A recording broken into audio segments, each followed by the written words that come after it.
Cancer والے جب اپنی زندگی گزار رہے ہوتے ہیں تو ایسا ہوتا ہے کہ آپ کام کر رہے ہوتے ہیں تو تھوڑے ہی پیریڈ میں آپ اکتا جاتے ہیں. یہ چیز تو ٹھیک نہیں ہوگی، مگر کیونکہ اب مون کی پوزیشن بہتر ہو رہی ہے، اس ویک میں مون کی جو ہے وہ نئے سرے سے نکل رہا ہے، تو آپ کے پاس جو کام آئے گا اس کو آپ نئی جدتوں اور نئے طریقے سے سوچیں.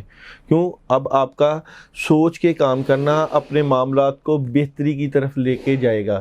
اس وقت آپ کے پاس جو فرسٹ ویک جو ہے پیغام خوشیوں کا پیغام ہے، یہ پیغام آپ کو کئی چیزیں دے جائے گا.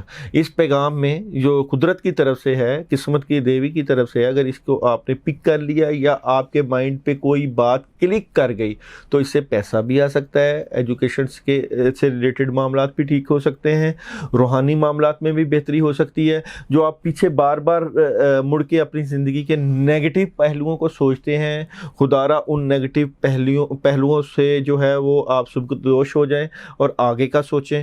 کیونکہ اگر آگے کا سوچیں گے تو حالات آپ کے ہاتھ میں رہیں گے اور پیسہ بھی آئے گا، زندگی بھی بہتر ہوگی.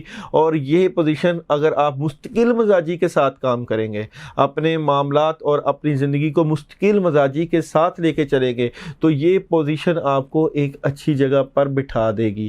جب آپ وہاں پہ بیٹھیں گے، وہاں پہ آپ کے پاس 3 4 کام ہوں گے. پروجیکٹس بھی ہو سکتے ہیں، بزنس سے ریلیٹڈ معاملات بھی ہو سکتے ہیں، جاب سے ریلیٹڈ معاملات بھی ہو سکتے ہیں.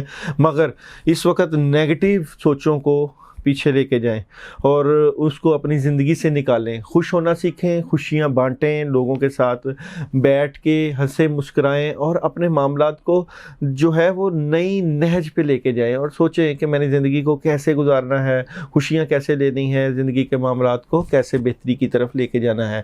آیت کریمہ 21 مرتبہ ہر نماز کے بعد اگر آپ پڑھتے ہیں تو آپ کو اللہ کی کافی مدد ملے گی اور آپ کے معاملات میں کافی بہتری بھی آئے گی.